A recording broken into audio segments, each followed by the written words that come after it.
하나님께서 인간을 창조하신 중요한 목적이 무엇이라 했습니까? 하나님께서 창조를 시작하시면서 그 완성을 위한 창조의 완성은 다른 말로 하면 뭐겠습니까? 완성된 하나님의 나라라고 말할 수 있습니다. 그 하나님의 나라를 완성해가는 그 과정에서 인간을 무엇으로? 당신의 파트너로 부르셨다고 했습니다. 그 창조의 여정을 가시면서 인간을 파트너로 부르신 이유는 그 과정을 가면서 우선 인간과 깊은 교제를 나누시기 위해서, 친밀한 관계를 더 깊이 만들어 가시기 위해서 파트너로 부르셨고, 또 그 과정을 가시는 동안 우리 연약하고 부족한 인간들을 성장하고 성숙하게 하시려고, 그리고 무엇보다 그 창조의 완성의 자리, 하나님의 온전한 나라가 완성되는 그 자리에서의 누릴 수 있는 그 기쁨을 우리 인간들과 함께 누리시기를 원하셨기 때문에 우리 인간을 당신의 창조의 완성을 향한 파트너로 부르셨다 했습니다. 그러기 위해서 어떻게 했죠? 하나님은 우리에게 다른 어떤 피조물에게도 하시지 않은 바로 당신의 형상을 우리 안에 두셨습니다. 그리고 우리 안에 영을 두어 영이신 하나님과 깊이 교통할 수 있는 길을 열어두셨죠. 그래서 우리는 하나님과 깊이 교제하고 그분의 뜻도 알고 그분의 마음도 알고 그분의 계획도 알고, 그래서 우리가 함께 그 길을 가는 파트너로 부름을 받았다고 하는 것입니다. 근데 그 파트너로 부르시면서 먼저 허락하신 선물 2가지가 있다 했죠. 뭐였습니까? 우선 이 땅을 사는 동안 생존의 문제를 염려하지 않아도 되도록 이곳에 있는 모든 것은 너희들이 먹으면 된다. 너희들은 더 이상 먹고 사는 염려 그런 거 하지 않아도 괜찮아.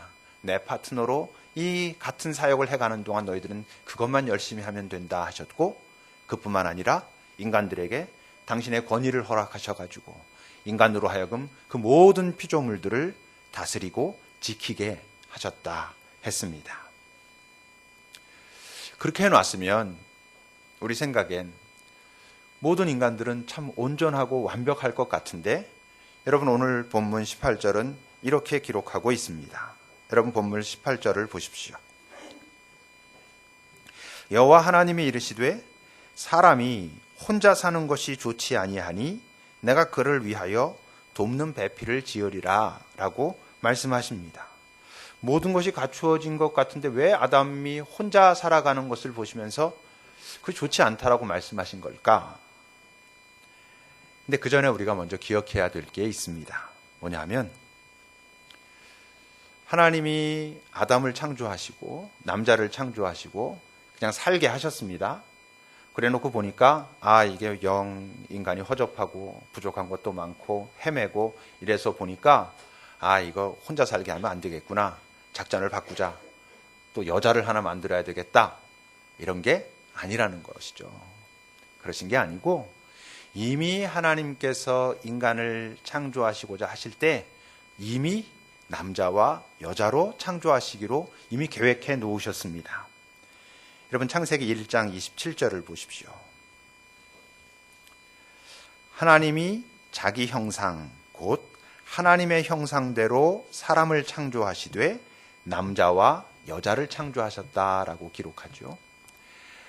창세기를 잘 읽어보면 1장에서 큰 창조의 이야기가 나오고 2장에 가면 인간 창조에 관한 섬세한 이야기가 나옵니다. 좀 더 세부적인 이야기가 나온다고 하는 것이죠. 다시 말하면 남자를 만들어 놓고 보니까 이렇게 사는 걸 보니까 부족해서 여자도 만들자 이런 게 아니고 이미 하나님의 창조 계획 안에 인간을 남자와 여자로 만드시기로 결정하셨다고 하는 것입니다. 오늘 그 창세기 1장 27절을 여러분 잘 보면요. 그렇게 기록하고 있죠.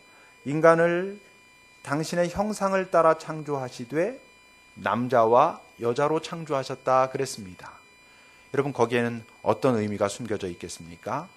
그 인간이 남자와 여자가 잘 연합될 때 그 하나님의 형상이 더 온전하게 드러나도록 인간은 지은 바 된 그런 존재라고 하는 것이죠. 이런 걸 생각해 보면 우리가 정확하게 알 수 있습니다. 여러분 하나님의 형상이라 할 때 그 하나님 형상의 핵심, 가장 중요한 것이 뭐겠습니까? 하나님 형상의 핵심은 아무래도 그분의 사랑이죠.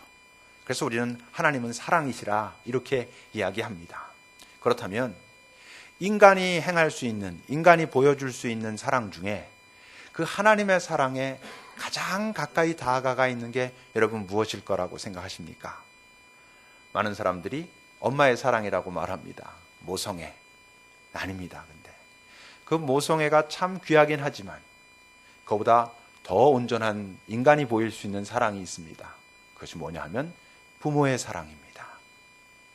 모성애와 부성애가, 건강한 모성애와 건강한 부성애가 잘 연합됐을 때 그 사랑은 사실 엄마의 사랑보다 훨씬 더 크고 위대하고 섬세합니다. 여러분, 엄마의 사랑만 큰 게 아니지 않습니까? 아빠의 사랑도 클 뿐만 아니라 참 필요하다는 것을 아마 아이를 양육해 보신 분들은 분명히 아실 것입니다. 그 남자와 여자가 가장 건강한 존재로 잘 연합해서 사랑할 때, 다시 말하면 우리가 말하는 그 부모의 사랑은 사실 엄마의 사랑보다 훨씬 더 많은 부분 온전하다는 것을 우리는 압니다. 그래서 하나님께서 인간을 남자 혼자로 두시지 않고 남자와 여자로 같이 만드시기로 이미 작정하셨기 때문에 그 둘이 연합될 때 하나님의 형상이 가장 풍성하고 아름답게 드러나므로 하나님은 남자 혼자보다는 같이 있는 게 더 좋아, 이렇게 말씀하신 것이죠. 또 하나 우리가 지금 그 18절 말씀에서, 오늘 본문 18절 말씀에서 잘 이해해야 될 말씀이 있는데, 돕는 배필을 짓겠다 이렇게 말씀하시는 것을 되게 보수적으로 해석하는 사람들은 이게 마치 남자와 여자가 좀 이렇게 우열이 있는 것처럼, 남자가 주된 역할이고 여자는 이렇게 보조적인 역할인 것처럼 착각을 하기도 합니다. 그렇지 않습니다. 자, 생각해 봅시다, 여러분. 우선 하나님께서 남자에게 먼저 무슨 말씀들을 먼저 하셨습니다. 성경을 보면 사실 선악을 알게 하는 나무의 열매를 먹지 말라라는 것도 남자에게 먼저 하셨습니다. 여자가 나중에 실수하는데 분명히 남자의 책임도 거기 있을 것입니다. 우리가 나중에 그런 부분 좀 따로 살펴보겠지만, 남자를 창조하시고 또 여자도 창조하시고 그랬는데 남자에게 이렇게 말씀하셨단 말이에요. 이 모든 것들을 이제부터 너희들이 다스리고 지켜라, 이렇게 말씀하셨어요. 그리고 그것을 돕는 것으로 또 여자를 또 창조하셨다고 그랬어요. 그럼 여러분, 구체적으로 정확하게 말하면 누구를 돕는 것입니까? 무엇을 돕는 것입니까? 남자를 돕는 건가요? 남자가 하는 일을 돕는 건가요? 아닙니다. 하나님의 일을 돕는 것입니다. 하나님께서 남자에게 맡기신 일을 돕는 것이고, 그러니까 궁극적으로 여자도 하나님을 돕는 것이죠.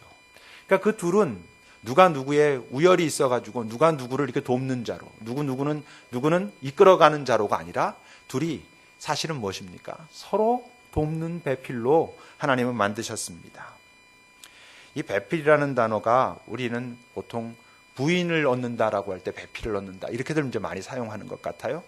근데 히브리어 단어 네게드라고 하는 단어는 어떤 여자를 의미하는 것이 아니고 정확하게는 상대자, 파트너를 의미하는 단어입니다.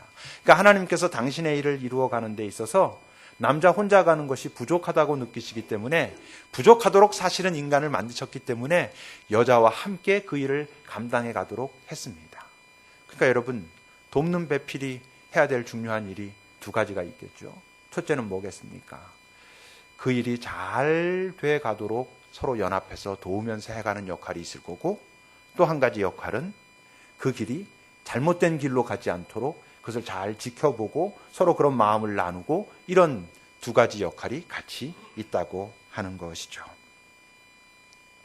그러니까 하나님께서 인간을 창조하시되 하나님의 형상대로 창조하시되 남자와 여자로 창조하시고, 그러므로 그 남자와 여자가 잘 연합될 때 거기에서 하나님의 형상이 가장 잘 드러나는 존재로 만드시고, 또 남자 혼자서 또는 여자 혼자서 그 일을 감당하는 것이 결코 쉽지 않기 때문에 잘 연합해서 서로 돕는 배필로 그 일을 감당하라라고, 그래서 남자와 여자로 창조하셨습니다.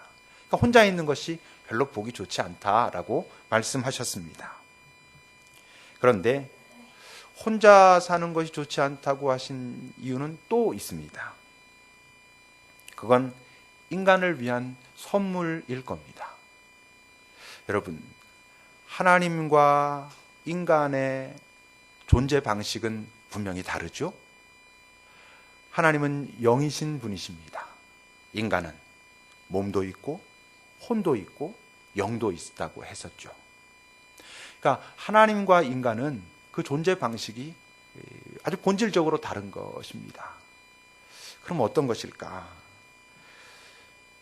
우리가 하나님이 뭐 감정도 있고 하나님이 어떤 뭐 생각도 있고 이러신데 그분은 영밖에 없으면 우리는 혼이 있어가지고 지정의가 있어서 이렇다 그러는데 그럼 하나님은 그런 것도 없는가?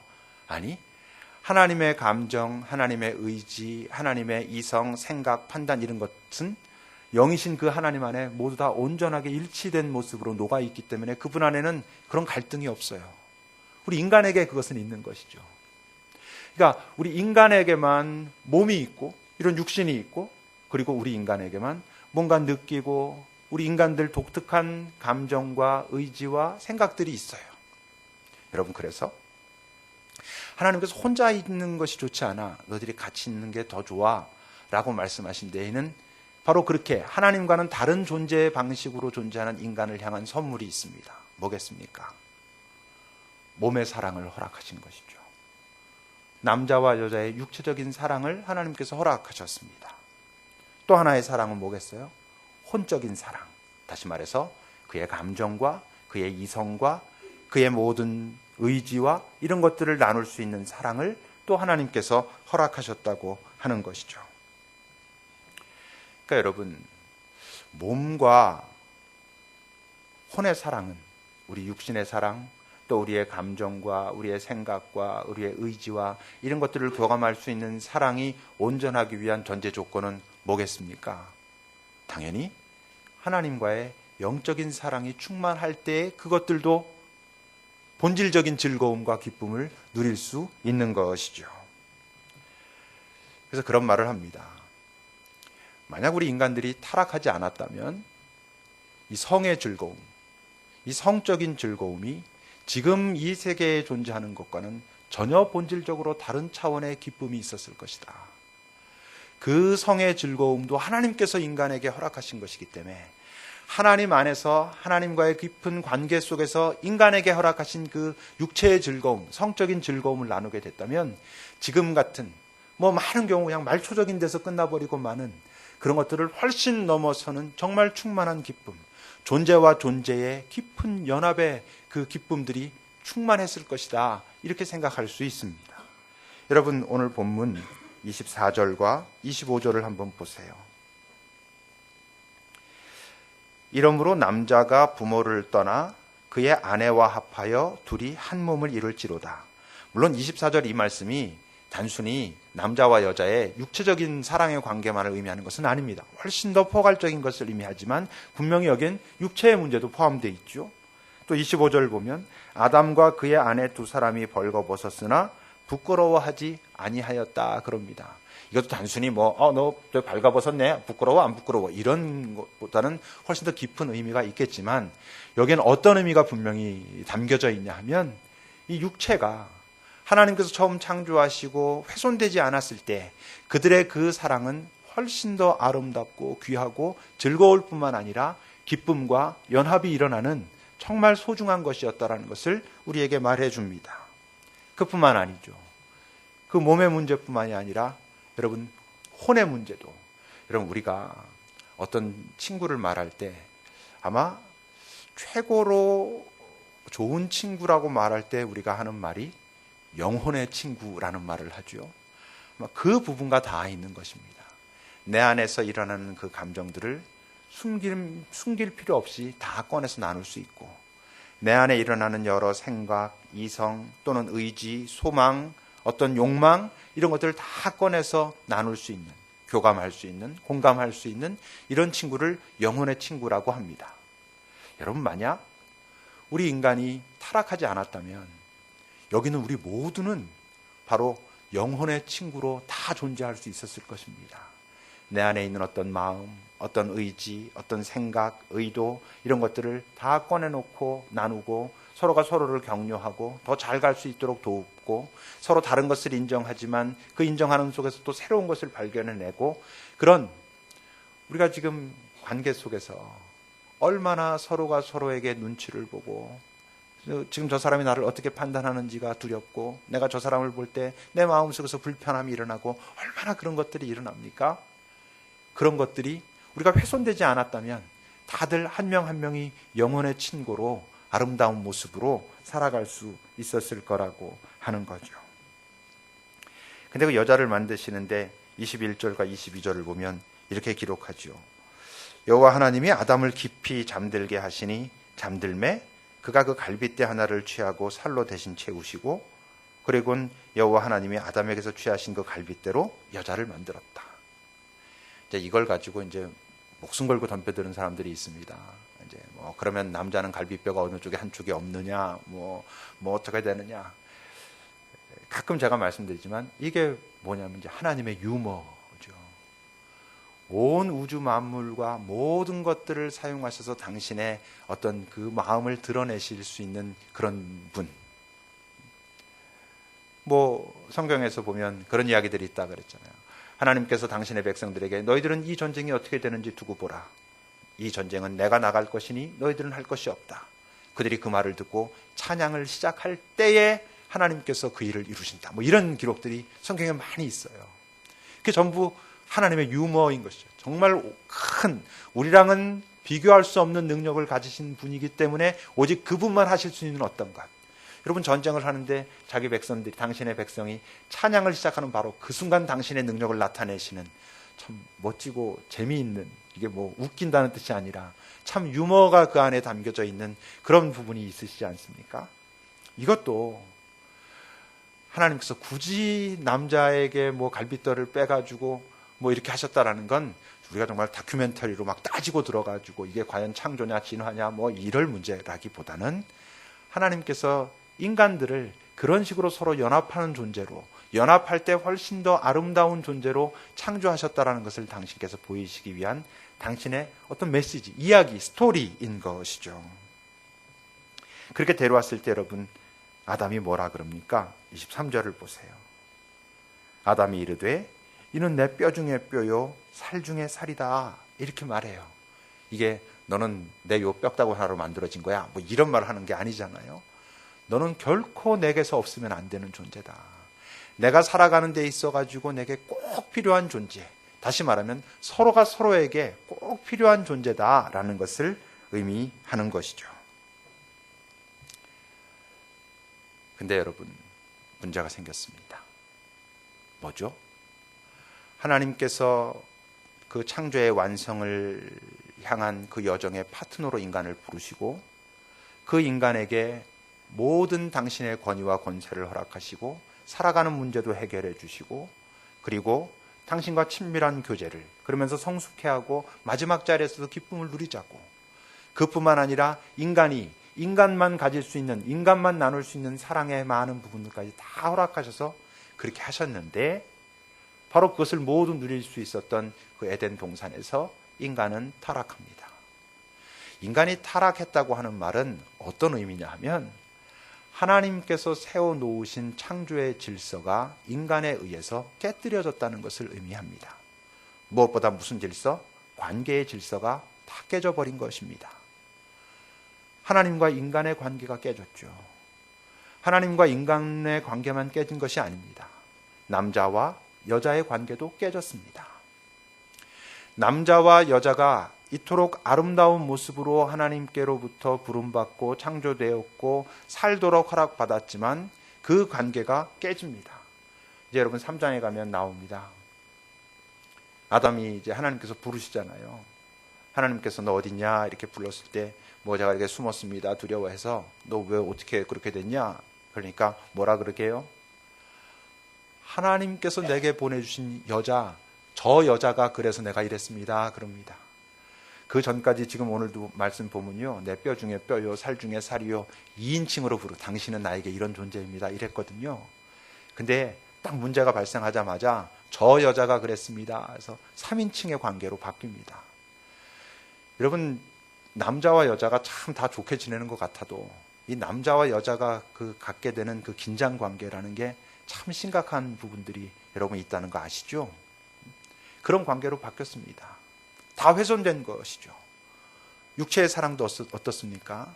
하나님께서 처음 인간들을 만드시고서 인간에게 허락하신 그 육체로 나눌 수 있는 사랑도 훼손됐습니다. 여러 모습으로 훼손되어 버리고 말았습니다. 영혼의 사랑도 마찬가지죠. 우리의 감정, 우리의 이성, 우리의 의지를 잘 교감하고 나눌 수 있는 그 모든 것도 다 깨뜨려졌습니다. 그리고 나서 인간은 본질적으로 어떤 존재가 됐게요? 우리가 자주 사용하는 단어, 외로운 존재가 되었습니다. 하나님께서 인간을 창조하시고 인간과 깊은 교제하시며 혼자 사는 것보다 함께 사는 게 더 좋아. 참 아름다운 관계를 만드시고 그 관계 속에서 모든 것을 누리며 하나님께서 원하시는 그 창조의 여정을 함께 갈 수 있었는데 그것이 깨지면서 모든 관계가 훼손되면서 인간은 다 외로움을 안고 살아가는 존재가 되었습니다. 인간들에게서 나타나는 모든 그 부정적인 문제는 궁극적으로 인간의 외로움으로부터 시작됩니다. 외로움으로부터 모든 범죄, 모든 이 갈등, 긴장, 그 자기 안에 있는 상처들, 그 모든 것이 외로움으로부터 시작됩니다. 여러분, 인간 사회도 아시죠? 그냥 다 부족하지만 그나마 어떤 한 가정에서, 정말 화목한 가정에서 그 아이가 외로움을 깊이 경험하지 않은 채로 인정받고 있다고 하는, 사랑받고 있다고 하는 그 안정감을 가지고 자란 아이는 그래도 이 훼손된 세상에서 살아가면서도 훨씬 그래도 잘 살아갑니다. 여러분, 이 땅에서 많은 문제가 발생하고 그런 그 아이들, 어른들이라 할지라도 그들의 삶의 밑으로 가만히 내려가 보면 전부 그 마음속에 자리 잡고 있는 게 무엇입니까? 외로움의 문제입니다. 그 외로움이 왜 발생했습니까? 하나님 만들어 놓으신 것이 아니고 인간이 하나님께서 만들어 놓으신 그 좋은 질서와 환경에서 이탈하게 되므로 타락했을 때 만들어진 것이죠. 그러면 이제 다 끝장났나? 다 훼손됐으니까. 그럼 이제 우리는 어떤 모습으로 하나님과의 관계를 맺고 남자와 여자와 또 관계와 관계는 어떤 모습으로 우리가 맺어가야 할까? 이제 이 부분은 우리가 또 다음 주에 살펴볼 것입니다. 근데 그 전에 다음 주에 우리가 살펴보겠지만 정말 우리가 회복해야 될 모습, 하나님께서 처음 인간을 창조하실 때 남자와 여자로 만드신 그분의 그 깊은 신비를 여러분 잘 이해하셔야 됩니다. 여러분들은 한 명의 남자로 한 명의 여자로 지금 이 땅을 살고 있습니다. 근데 훼손된 세상에서 우리가 훼손된 어떤 존재로 살고 있습니다. 이게 회복되어야 합니다. 본질적으로 하나님께서 회복해 가십니다. 근데 이제 그 과정을 어떻게 해가기를 원하시는가 하는 것은 우리가 다음 주에 살펴볼 것입니다. 좀 기도합시다.